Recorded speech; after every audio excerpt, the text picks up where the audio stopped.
اقترفنا وآننا أسرفنا على لظى أسرفنا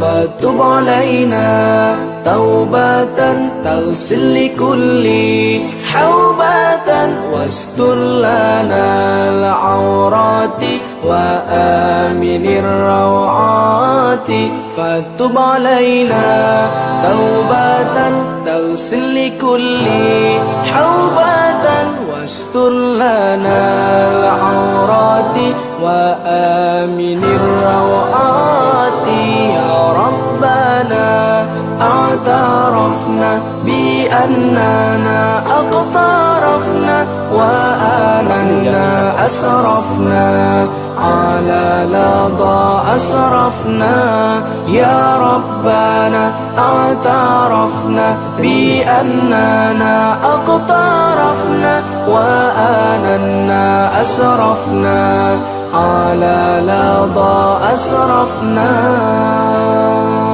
واغفر لوالدينا ربي ومولودينا والآل والإخوان وسائر الخلان واغفر لوالدينا ربي ومولودينا والآل والإخوان وسائر الخلان يا ربنا اعترفنا بأننا اقترفنا وآننا أسرفنا على لظى أسرفنا يا ربنا اعترفنا بأننا اقترفنا وآننا أسرفنا على لظى أسرفنا فضلا وجودا منا لا باكتساب منا بالمصطفى الرسول نحظى بكل سول فضلا وجودا منا لا باكتساب منا بالمصطفى الرسول نحظى بكل سول يا ربنا اعترفنا بأننا اقترفنا وآننا أسرفنا على لظى أسرفنا يا ربنا اعترفنا بأننا اقترفنا وآننا أسرفنا على لظى أسرفنا يا ربنا اعترفنا بأننا اقترفنا وآننا أسرفنا على لظى أسرفنا يا ربنا اعترفنا بأننا اقترفنا وآننا أسرفنا على لظى أسرفنا فتب علينا توبة تغسل لكل حوبة واستر لنا العورات وآمن الروعات فتب علينا توبة تغسل لكل حوبة واستر لنا العورات وآمن الروعات يا ربنا اعترفنا بأننا اقترفنا وآننا أسرفنا على لظى أسرفنا يا ربنا اعترفنا بأننا اقترفنا وآننا أسرفنا على لظى أسرفنا واغفر لوالدينا ربي ومولودينا والآل والإخوان وسائر الخلان واغفر لوالدينا ربي ومولودينا والآل والإخوان وسائر الخلان يا ربنا اعترفنا بأننا اقترفنا وآننا أسرفنا على لظى أسرفنا يا ربنا اعترفنا بأننا اقترفنا وآننا أسرفنا على لظى.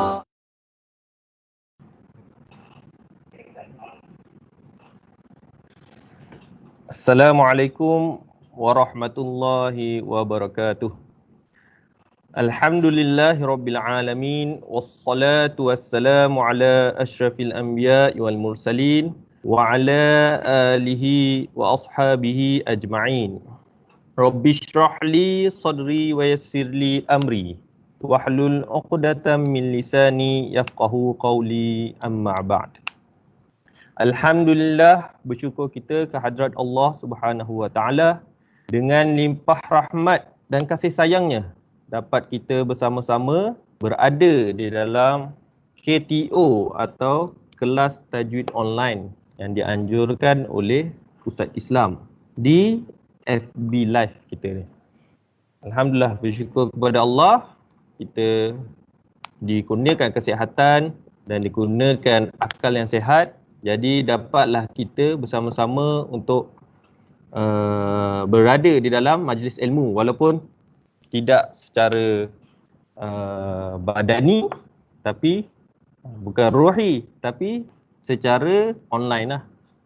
Kita secara online kita bersama-sama dapat berjumpa. Inilah kemudahan yang manusia telah menciptakan. Ada benda yang baik, ada yang benda yang buruk. Benda yang baik antaranya internet ni kita, sebab itulah Allah SWT memberikan kita pilihan. Manusia ni lain daripada malaikat. Kalau malaikat dia akan buat apa yang Allah suruh. Tapi manusia kelebihannya diberikan pilihan untuk membuat benda yang baik ataupun benda yang buruk. Dalam internet ni kita boleh share benda yang baik sekelip mata, senang dengan jari, dan share benda yang buruk pun dengan jari. Jadi sesiapa yang nak share bolehlah share. Siapa yang tengok di Facebook tu boleh share supaya boleh lebih memanfaat untuk lebih ramai orang lagi. Sebab Allah SWT menyukai orang yang yanfa'u linnas, orang yang bermanfaat untuk manusia. Okey.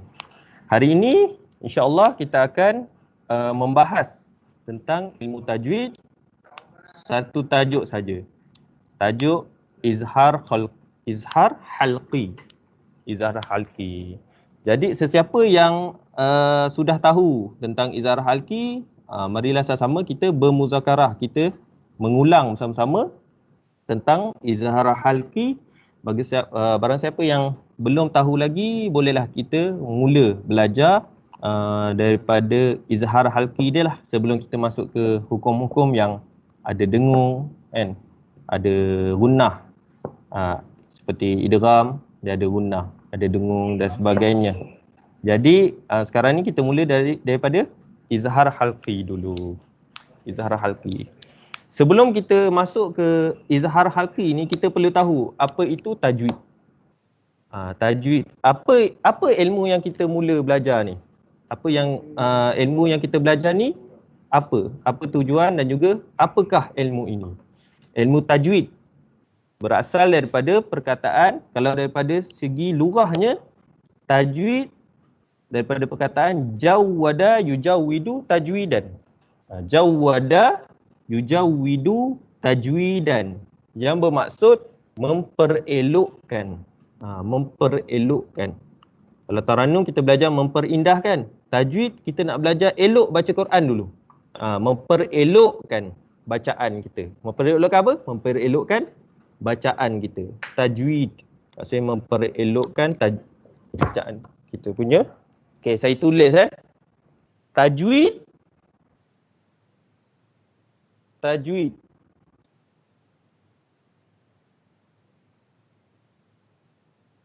Tajwid bermaksud, siapa yang nak tulis tu bolehlah tulis kan. Sebab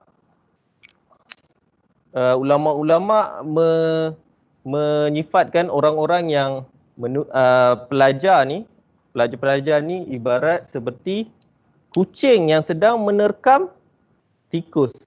Maksudnya bila kita menulis tu, walaupun sekarang ni kita buat rakaman, kita boleh nak post, boleh ke depan, boleh ke belakang, tapi kita buat cara-cara zaman dulu kan, cara-cara tradisional, iaitu menulis. Supaya mungkin ilmu kita dapat tanpa menulis, tapi dengan menulis mungkin kita akan dapat keberkatan. Keberkatan tu lebih besar lah daripada kita dapat ilmu, kita dapat keberkatan juga. Okey, tajwid, siapa yang nak tulis boleh tulis. Dari segi lurah adalah, dari segi lurah. Lurah maksudnya dari segi bahasa lah. Tajwid ni kalau kita tengok kamus ataupun kalau kita Google Translate, dia akan beri maksud memperelokkan lah. Ke Malay kan, memperelokkan. Luratan adalah memperelokkan. So, saya tulis memperelokkan. Boleh nampak memperelokkan. Dari segi istilah pula tajwid ini, sebelum kita mula izharah halqi, dari segi istilah pula tajwid, kalau dalam semua kitab-kitab tajwid memang sama dia punya ta'rif dia, pengenalan dia tentang tajwid ni adalah wa huwa i'ta'ul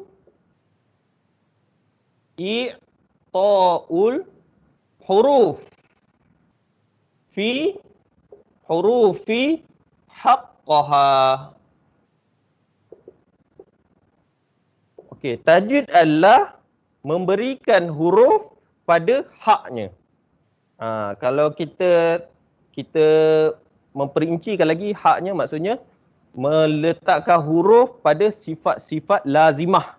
Sifat-sifat lazimah. Sifat-sifat lazimah maksudnya sifat asal, sifat bukan mendatang yang ada pada huruf-huruf tu. Sebelum dia menjadi idgham, kan? Sebelum dia menjadi ikhfa, sebelum dia menjumpa, contoh nun mati bertemu dengan kaf, kan? Alimun karim, dia ada sifat mendatang. Tapi haqqaha maksudnya sifat lazimah lah. Meletak huruf pada sifat lazimah ataupun haqqa pada hak-haknya. Huruf haqqa min kulli sifatin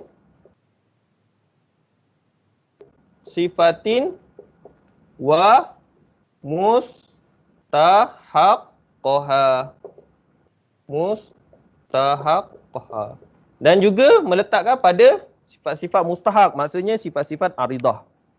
Jadi tajwid ni adalah meletakkan huruf-huruf pada sifat lazimah dan sifat aridah. Sifat lazimah dan sifat aridah ni kita akan belajar dalam slot yang lain. Slot mahraj huruf dan ada slot sifat lazimah dan sifat aridah. Tapi kita hanya perlu tahu secara surface dia, secara sedikit je. Haqqaha maksudnya sifat lazimah, mustahaqqaha maksudnya sifat-sifat aridah, sifat-sifat yang mendatang. Contoh, nun mati bertemu dengan kaf, kan? Saya cakap tadi kan.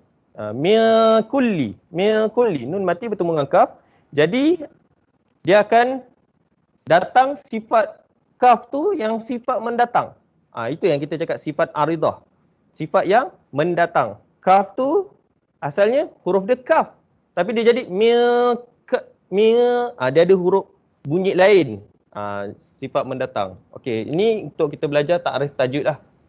Satu lagi nak faham sifat mendatang, contohnya papan putih ni lah. Mula warna putih. Ini sifat asal dia.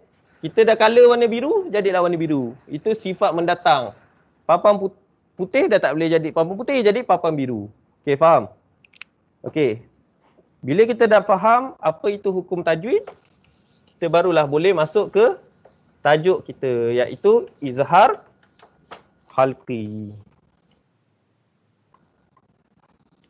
Okey. Maksudnya Tajwid ni untuk memperelokkan bacaan lah yang paling senangnya. Okey, kita akan masuk izhar halqi. Izhar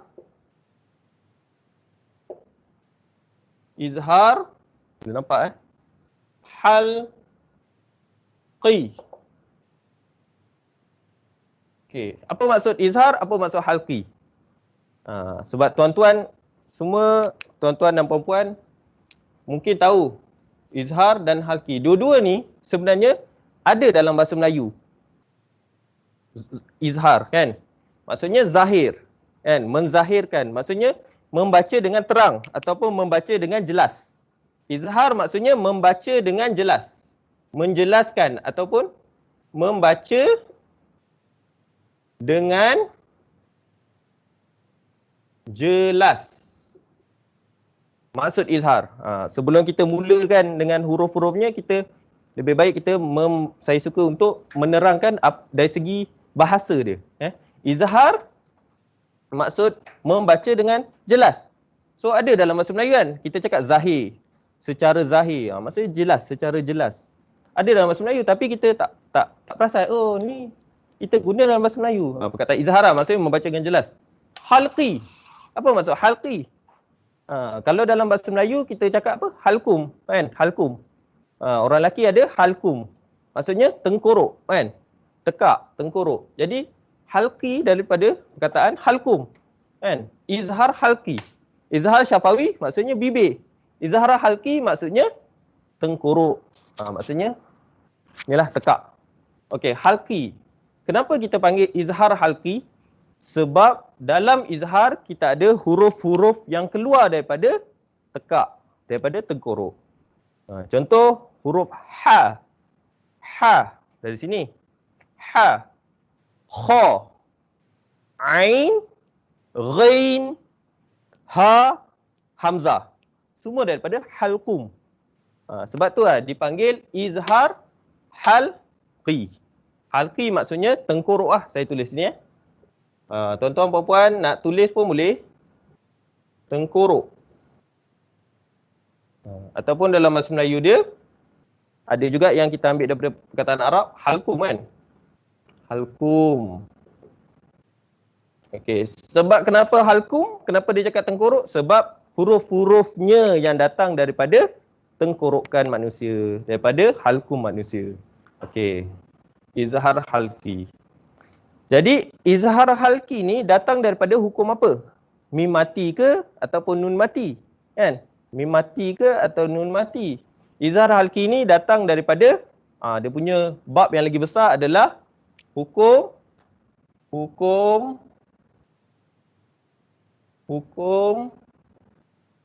nun mati atau tanwin.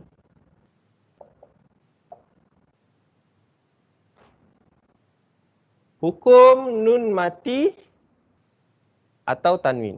Sama ada dia datang nun mati ataupun dia datang secara tanwin. Sebenarnya tanwin ni sama je dia punya dari segi makhraj huruf dia, daripada segi huruf dia sebenarnya nun juga kan. Sami'un, kita cakap sami'un ada bunyi nun juga, un kan. Sami'un, contoh kalau kita tulis sami'un tu pun ada nun kat hujung kan. Bunyi nun tu ada. Kita tak tulis nun, kita tulis tanwin tapi bunyi dia nun. Jadi tanwin pun dia termasuklah dalam nun mati jugalah sebab bunyi dia ada bunyi nun tu. Disebabkan dia ada bunyi nun. Okey, dah tulis Izhar bermaksud menzahirkan ataupun membaca dengan zahir, membaca dengan jelas, membaca dengan nyata. Halqi adalah tengkorok. Kenapa tengkorok? Sebab adanya huruf-huruf yang datang dari tengkorok. Okey. Saya padam ya.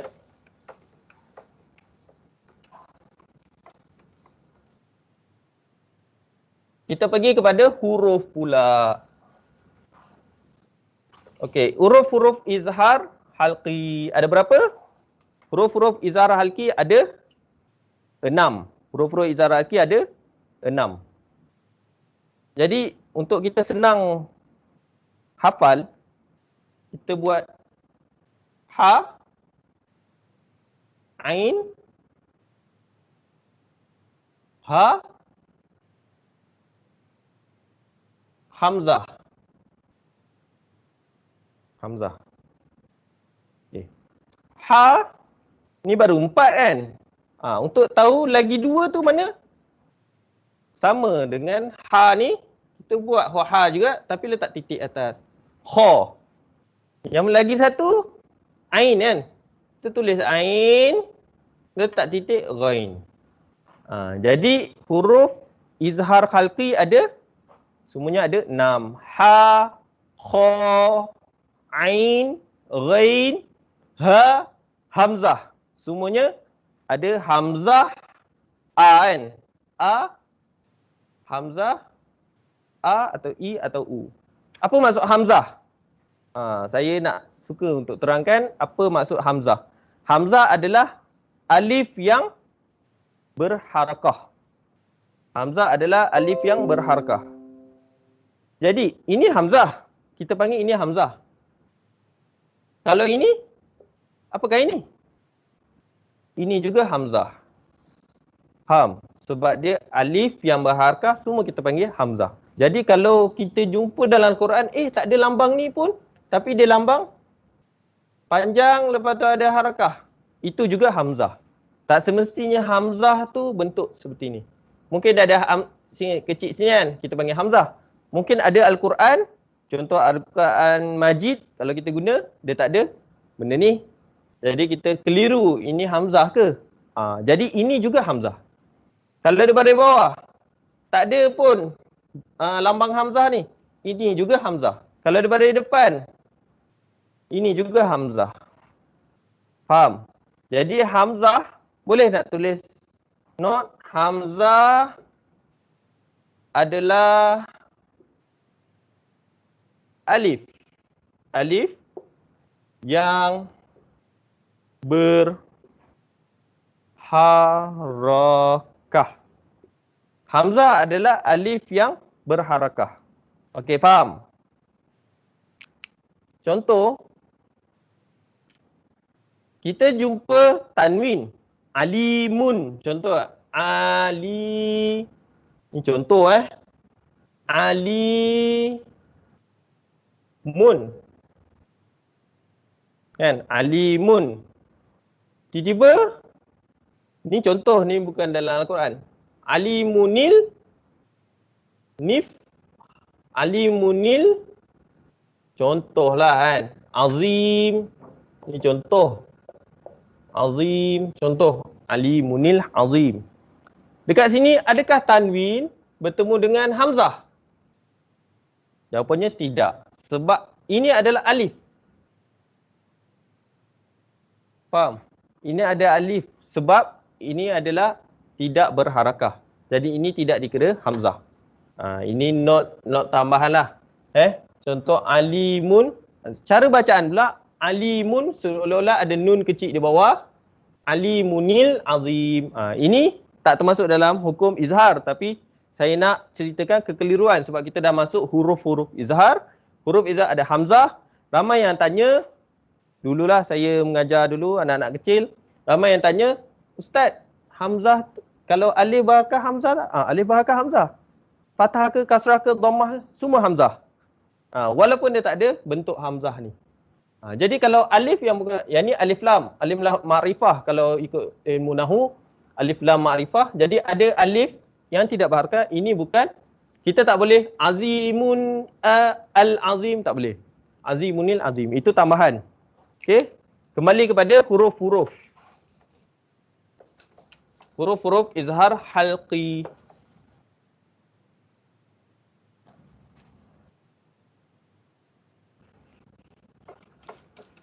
Okey, kembali kepada huruf-huruf izhar halqi Okey, apabila nun mati, apa maksud mati? Maksudnya nun sukun lah. Nun bertanda sukun. Tanda ni. Nun mati atau tanwin datang. Tanwin. Apa maksud tanwin? Tanwin maksudnya huruf yang dua. Tanwin maksudnya dhammatain, kasratain, fathatain. Dua dhammah, dua kasrah, dua fathah. Barang siapa yang tak tahu lah. Ini untuk siapa yang tak tahu. Siapa yang dah tahu, kita macam kita mengulang lah balik kan. Okey, tanwin maksudnya 2 dhammah, 2 baris depan, 2 baris bawah dan 2 baris atas. Kadang-kadang kita cakap tanwin tapi orang tak faham tanwin tu apa. Tanwin adalah tanda-tanda ni. Huruf yang ada tanda 2 di depan, 2 di bawah dan 2 baris atas. Okay. Nun mati atau tanwin bertemu dengan salah satu daripada huruf-huruf, saya panggil huruf-huruf halq lah. Huruf-huruf halqi. Mungkin orang cakap huruf-huruf izhar kan. Saya panggil huruf-huruf halqi sebab datang daripada halq. Datang daripada tengkorok. Jumpa dengan huruf-huruf halqi dalam 28 huruf hijaiyah, ini je huruf-huruf yang datang daripada tengkorok. Okey. Huruf-hurufnya adalah, tadi saya dah tulis tapi kita boleh ulang balik. Ha bertemu dengan ha. Apa lagi? Kha kan? Ha, kha. Lagi ain. Lagi ghain. Lagi ha. Bukan ha pedas. Ha pedas pun sama. Tapi ha ni. Dan hamzah. Hamzah ni nak tulis hamzah bawah pun boleh, hamzah atas, baris atas, hamzah baris depan pun boleh. Kita tulis yang general dia hamzah. Okey, ha, kha, ain, ghain, ha, hamzah. Maka jadi apa? Natijahnya adalah kita akan membaca secara izhar. Faham? Secara jelas, secara nyata. Kita akan membaca secara nyata. Jadi sama dengan ni macam kaedah matematik lah. Nun ataupun tanwin plus ha atau kha atau ain atau ghain atau ha atau hamzah macam matematik. Sama dengan equal, sama dengan baca secara nyata atau izhar. Okey, boleh faham? Okey, faham ke faham? Okey, nun mati plus tebulah macam matematik sikit kan. Kita kat universiti kita macam kita tak macam memondok sangat lah. Okay, kita macam moden sikit. Nun mati atau tanwin saya ulang-ulang lah supaya lebih melekat, supaya lebih kita ingat lah. Boleh tengyang-yang lah bila kita mengulang benda yang sama, kita akan ingat, lebih ingat. Nun mati atau tanwin apa? Tuan-tuan tahu kan? Cuba jawab. Tanwin apa?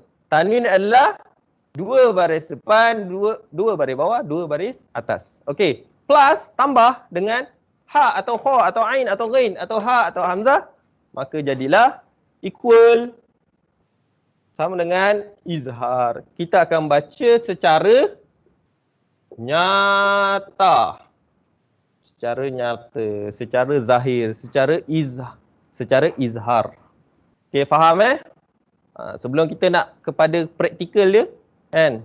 Al-ilmu bila amal kasyajari bila samar kan. Ilmu tanpa amal seperti pohon yang tak ada buah lah. Jadi mula kita ilmu dulu. Tapi satu je lah, kita ambil satu-satu dulu. Mula izhar, lepas tu idgham ma'al gunnah, idgham bila gunnah, lepas tu ikhfa kan. Lepas tu mim mati pula, huruf mim mati, iqlab lagi kan. Nun mati. Okey. Sama dengan izhar. Untuk tuan-tuan puan-puan yang nak tulis, boleh tulis. Buat gambar rajah ke, boleh buat pokok kan. Boleh. Macam-macam ikut kreativiti masing-masing. Okey, dah faham Okey, bila kita dah faham nun atau tanwin bertemu dengan ha, kha, ain, ghain, ha, hamzah, apakah mereka? Mereka adalah huruf-huruf hal. Saya panggil huruf-huruf hal. Apa maksud huruf-huruf halqi? Maksudnya huruf-huruf yang datang daripada khalqum. Datang daripada halqum. Datang daripada halqum maksudnya tekak. Sama dengan izhar. Kita akan baca secara nyata. Seperti mana kita nak, kita akan tengok contoh lah. Nanti kita akan tengok contoh. Okey. Dah salin, saya boleh padam.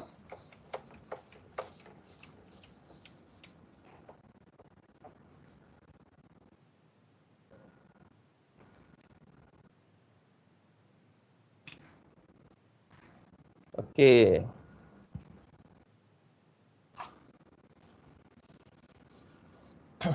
Okey, contoh-contoh dia.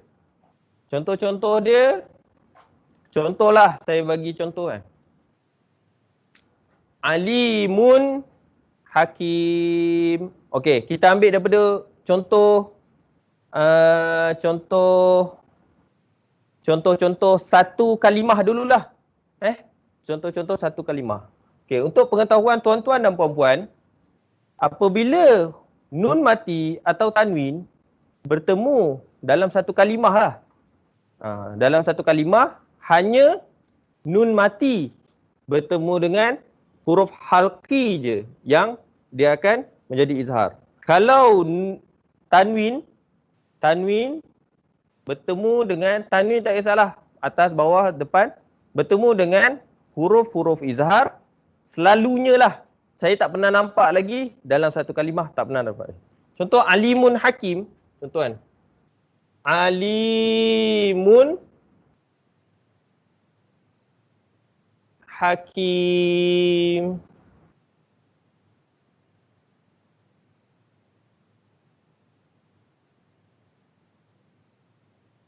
Alimun hakim. Okey, alimun hakim. Apabila tanwin, kat sini kita nampak dhammatain. Tanwin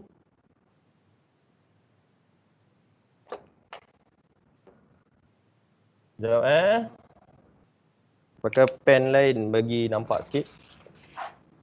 Tapi tak ada pen merah. Okey, apabila tanwin bertemu dengan salah satu daripada huruf halqi, maksudnya huruf-huruf yang datang daripada khalqum. Seperti ha, hakim, ha datang daripada khalqum. Okey, apabila tanwin bertemu dengan salah satu daripada 6 huruf halqi, maka akan jadilah izhar. Maksudnya kita membaca dengan nyata tanpa ada dengung. Secara mudahnya lah. Alimun hakim. Tak perlu nak tak perlu. Alimun dengan nyata. Alimun hakim. Sesuai dengan sifat ha tu, kita baca dengan sesuai dengan sifat ha. Kita cerita sifat lazimah tu kan. Jahar kan. Sifat lazimah kita mesti baca secara nyata. Sebab dia tak ada bunyi-bunyi yang mendatang. Bunyi-bunyi yang dulu tak ada, sekarang ada. Tak ada. Dia macam mana kita baca tanpa tak ada ha, huruf ha pun. Kita baca nyata mun ni, jumpa huruf ha pun, huruf-huruf halqi pun, kita akan baca secara nyata. Sebab untuk senyawakan dia ni, untuk bergabungkan dia memang susah lah huruf-huruf khalqum ni. Jadi dia kena baca secara nyata. Alimun hakim. Ini yang saya cakap ni. Selalunya kalau tanwin, tak kira fathah, dhammatain, fathatain, kasratain, dia mesti selalunya dua kalimah. Kalimah pertama, kalimah kedua. Kalau nun mati bertemu dengan tanwin, nun mati bertemu tanwin. Nun mati bertemu dengan huruf-huruf halq, ada yang satu, ada yang dua. Contoh satu, an'am. Kita setiap hari baca kan Al-Fatihah, ada perkataan, ada kalimah an'amta.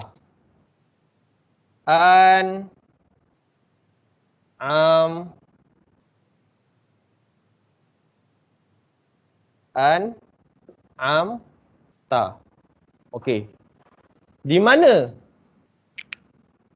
nun mati kat sini? Sudah tentu nun mati di sinilah. Kan? An'amta. Okey, nun mati bertemu dengan salah satu daripada huruf halqi, huruf daripada khalqum, iaitu ain. Ha, kha, ain, ghain, ha, hamzah. Ha, kha, ain, ghain, ha, hamzah. Jumpa ain. Kan? Bertemu dengan ain dalam satu kalimah kan. Tapi tak perlu fikirlah dalam satu kalimah kan. Tapi kebanyakannya kalau nun mati, satu kalimah boleh, dua kalimah boleh. Tapi kalau tanwin, selalunya dua kalimah. Okey, an'am tu. Nun mati bertemu dengan ain, maka jadilah izhar kan. Jadilah izhar.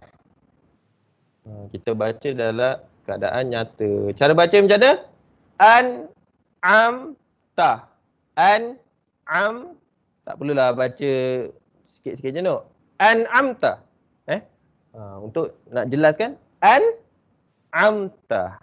An'amta. So kita tidak mensenyawakan nun mati ni kepada ain. Kita baca secara jelas. Okey, faham ke faham? Okey, itulah contoh-contoh antara contoh-contohnya.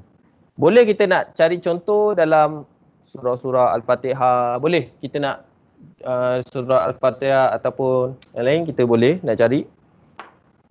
Ataupun tuan-tuan boleh cari sendiri dalam Al-Quran. Tapi kita akan tengok dari dalam surah Al-Fatihah ada ke tak. Okay, ini tuan-tuan puan-puan semua fahamlah. Alimun Hakim An'amta. Kita kalau nak cari contoh lain banyak juga. Kalau nak cari contoh lain antara contoh okey, kita cari satu contoh.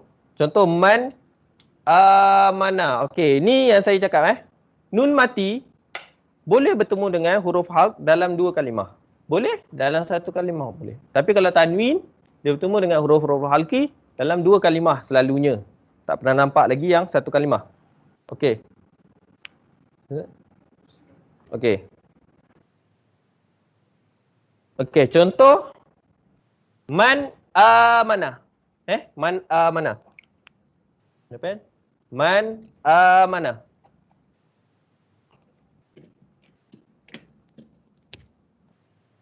Kerusi. Kita alihkan kerusi dulu Okey, contoh man amana.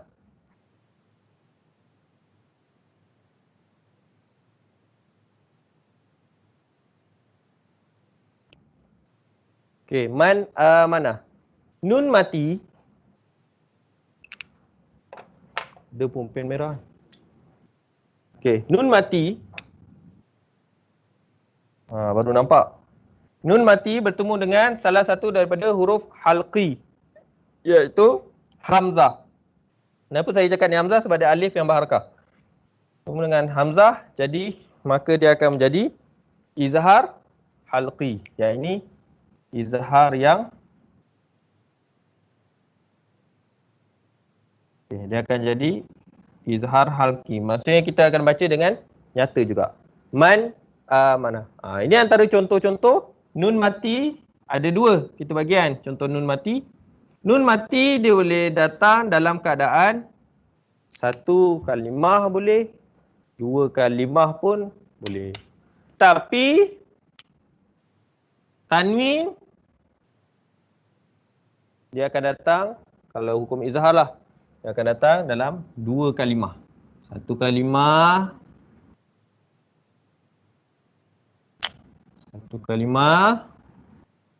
kalimah kedua.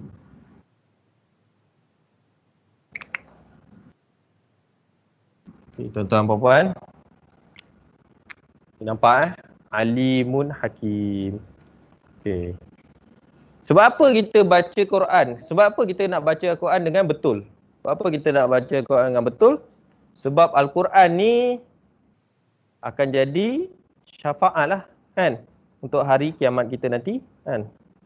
Masa tu kita punya keluarga semua tak dapat tolong kita hanya Al-Quran saja yang akan jadi syafaat. Sebab Rasulullah sallallahu alaihi wasallam pun telah bersabda, iqra'ul Quran fa innahu ya'ti yaumal qiyamah syafi'an li ashabihi. Bacalah kamu Al-Quran. Tak apa merangkak-rangkak pun tak apa, kalau yang hebat pun okey. Yang merangkak-rangkak dapat dua pahala kan. Satu pahala dia membaca Quran, satu pahala dia berusaha untuk membaca Quran, berjihad untuk baca Quran. Tapi siapa yang baca lancar dia akan dapat pahala dia membaca Quran. Tapi lebih baguslah sebab dia tahu kan cara membaca dengan elok. Akan jadi syafaat di pada masyhad, di dalam kubur kita Dalam kubur pun kita perlukan juga Al-Quran. Sebab tu sebanyak Al-Quran ni nur. Sebanyak mana kita menghafal Al-Quran, seterang itulah kubur kita. Sebab nur tu ada dengan kita. Sebab tu kita cuba untuk hafal surah ni Lepas tu dah habis surah ni, kita hafal surah lain untuk mendapatkan nur, cahaya dalam kubur kita, insya-Allah. Sebab Al-Quran ni kalau kita tengok Pak Arab ni dia baca Quran faham. Macam kita duduk sekejap. Macam kita baca Al-Quran, kita tak faham. Sebab tu kita baca boleh berulang-ulang. Sebab kita tak ingat pun kita dah baca ayat tu. Tapi kalau orang-orang Arab, dia memang faham lah Al-Quran kan. Faham Al-Quran, tapi kenapa mereka pun membaca dengan berulang-ulang? Sebab Al-Quran ni tuan-tuan dan puan, dia bukan kitab kuno, dia bukan kitab yang hidup pada zaman tu saja. Bukan. Dia bukan zaman Rasulullah, kita boleh baca Al-Quran, kita boleh praktikan Al-Quran, zaman kita tak boleh praktikan. Bukan. Kalau kita tengok sejarah, kalau kita tengok pengkaji-pengkaji Al-Quran pun, termasuklah pengkaji-pengkaji barat pun mengkaji Al-Quran, kan? Pengkaji-pengkaji barat pun mengaji Al-Quran. Al-Quran ni memang pada masa zaman Rasulullah dia ikut kesesuaian zaman Rasulullah. Contoh pada masa zaman Rasulullah memang masyhur, memang terkenalnya dengan syair-syair, kan tuan-tuan dan puan, terkenal dengan syair-syair. Bila syair-syair, Al-Quran ni pun selari dengan syair-syair, bahkan lebih hebat daripada syair-syair yang dicipta oleh penyair-penyair zaman Rasulullah. Jadi masa zaman tu siapa yang boleh buat syair apa semua, dia orang yang paling hebat lah, kan. Pada zaman 70-an, 80-an, 90-an, orang-orang yang saintis, orang tengok hebat, saintis hebat. Jadi Al-Quran pun seiring dengan zaman tu, kan. Zaman-zaman saintis-saintis hebat dulu pun, Al-Quran pun ada ayat-ayat yang menyatakan tidak menyatakan tentang benda-benda saintifik yang dijumpa pada zaman-zaman masyhurnya kaedah-kaedah saintifik, benda-benda saintifik ni kan. Contohnya bila tengok-tengok balik, oh rupanya kita punya macam mana laut dan juga sungai ini dia bertemu, tetapi dia tidak memasinkan sungai. Laut bertemu dengan sungai, tetapi laut tidak memasinkan sungai. Macam mana? Tapi dalam Al-Quran dah sebut dah, kan? Kami telah membelah, kan, lautan, sebahagiannya masin dan sebahagiannya tawar, kan. Jadi benda-benda tu sesuai dengan saintifik juga, macam mana embrio wujud, kan, macam mana penciptaan manusia, kami melalui tulang dan kami membaluti dengan daging, daripada segumpal darah menjadi tulang, lepas tu membaluti dengan daging. Itu pun sama dengan penemuan-penemuan saintifik yang dijumpa dengan pada zaman tahun 70-an. Jadi Al-Quran ni memang bukannya khabar pada waktu lepas, bukan khabar pada waktu lepas. Kalau kita tengok kitab-kitab ataupun kita tengok newspaper kan, tengok berita, semua berita-berita yang lalu. Jadi Al-Quran ni bukan berita yang lalu, tetapi berita yang lalu, berita yang sekarang, berita yang akan datang pun telah disebutkan dalam Al-Quran, cuma kita belum lagi sampai ke zaman akan datang, kita tak tahu. Al-Quran telah menceritakan macam-macam tentang zaman dulu, zaman sekarang dan zaman akan datang. Jadi kita membaca Al-Quran ni memang penemuan kita, lepas penemuan dah jumpa penemuan baru dan penemuan baru. Itu secara tu sekadar celoteh lah sekejap. Jadi tuan-tuan faham puan-puan dah salin Jadi saya padam kejap. Kita akan cuba kita masuk ke tutorial lah, kan. Kita cara-cara, sebab ilmu dengan amal dia barulah dia berkat, kan. Barulah dia ada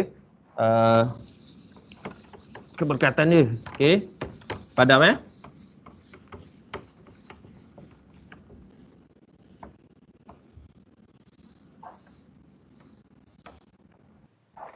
Okey, ada apa-apa tanyaan tak ada? Okey.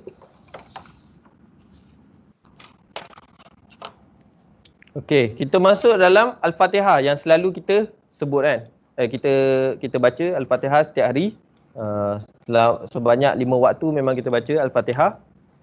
Okey, kita mula daripada Al-Fatihah. Bismillahirrahmanirrahim. Alhamdulillahi rabbil alamin. Ar-Rahmanir-Rahim. Maliki yaumiddin. Ada tak hukum-hukum izhar kat situ? Iyyaka na'budu wa iyyaka nasta'in. Ihdinas siratal mustaqim. Siratal ladzina an'am. Tadi kita dah sebut kan? An'amta alaihim ghairil maghdubi alaihim waladdallin.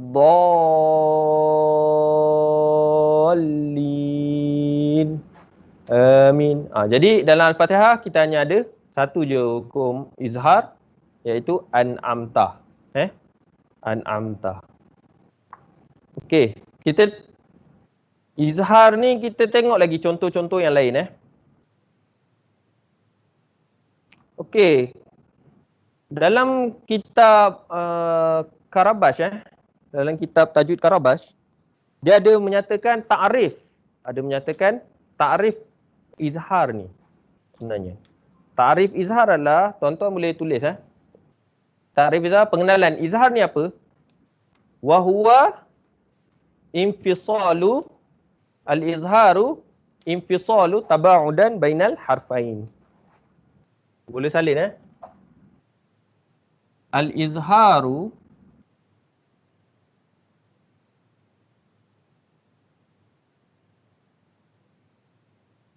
infisalu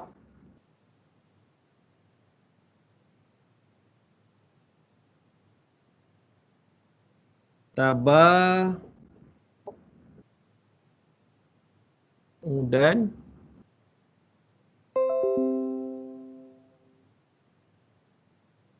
bainal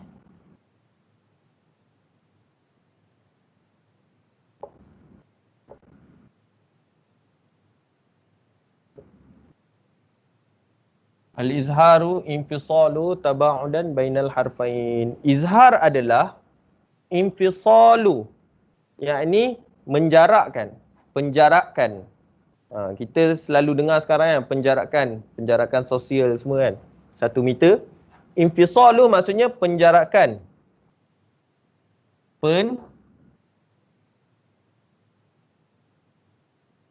Penjarakan. Taba'udan.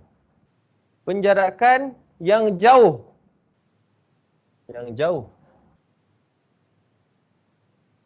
Bainal harfain. Di antara 2 huruf.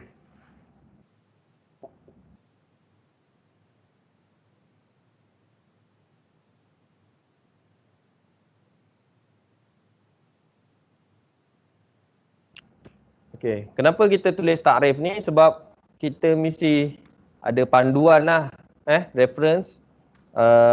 Izhar ni, tentang izhar lah. Izhar ni dari pandangan ulama'. Apakah izhar? Ini daripada Abdul Rahman Karabash yang menulis kitab Tajwid Karabash. Ulama' tajwid yang menyatakan izhar secara takrifnya adalah, boleh salin, al-izharu infisalu taba'udan bainal harfain. Apa maksud dia? Izhar adalah penjarakan yang jauh. Maksudnya 2 huruf tadi, man amana, kita tak senyawakan. Contoh man amana kan.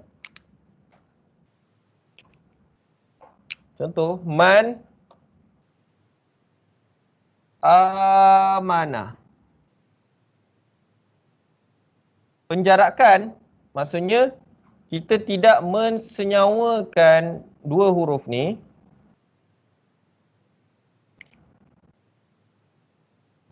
kita baca secara zahir. Itu maksudnya. Infisalu penjarakan, bukan kita menjarakkan dua huruf tu, tapi menjarakkan cara bacaan kita dengan jauh di antara dua huruf-huruf. Ini mengikut ulama punya pendapat tentang izhar, hukum izhar. Okey.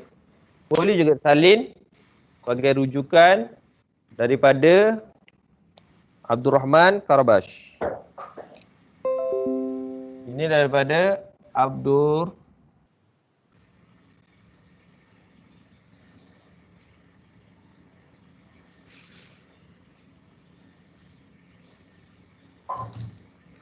Karabash, salah seorang daripada ulama tajwid yang terkenal. Jadi izhar adalah penjarakan yang jauh di antara huruf-huruf. Contohnya man amana, kita menjarakkan antara sifat dua huruf ini. Seperti kita belajar tadi kan, sifat lazimah dan sifat aridah. Okey. Boleh salin, siapa yang nak salin?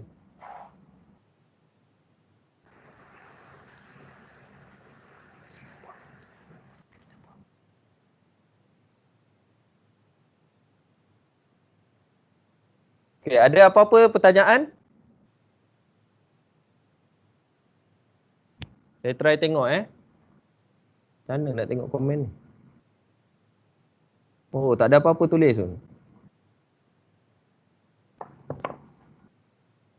Mungkin ada pertanyaan. Kita ada 5 minit lagi sebelum kita akan mengakhirkan kita punya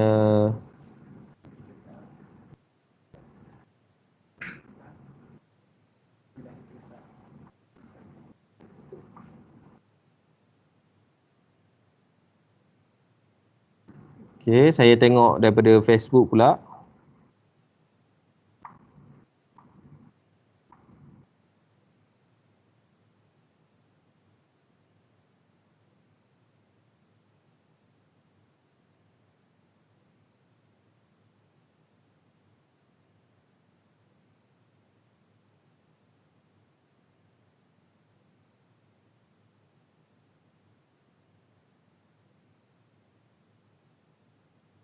Tuan-tuan perempuan ada soalan boleh. Okey.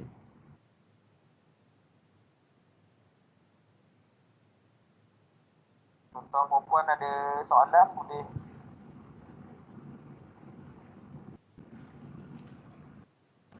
Okey, kalau macam tu kita akhirilah kuliah kita ni. Kalau tak ada apa-apa soalan, kita boleh akhiri kita punya kuliah dengan tasbih kifarah dan surah As. Subhanakallah.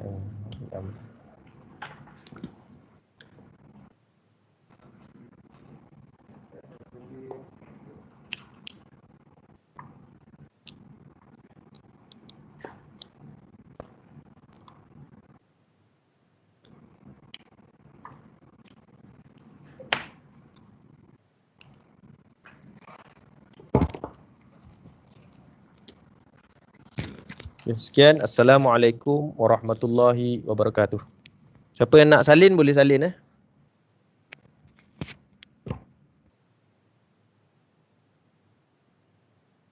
يا ربنا اعترفنا بأننا أقترفنا وآننا أسرفنا على لظى أسرفنا يا ربنا اعترفنا بأننا أقترفنا وآننا أسرفنا على لظى أسرفنا فتب علينا توبة تغسل لكل حوبة واستر لنا العورات وآمن الروعات فتب علينا توبة تغسل لكل حوبة واستر لنا العورات وآمن الروعات يا ربنا اعترفنا بأننا أقترفنا وآننا أسرفنا على لظى أسرفنا يا ربنا اعترفنا بأننا اقترفنا وآننا أسرفنا على لظى أسرفنا واغفر لي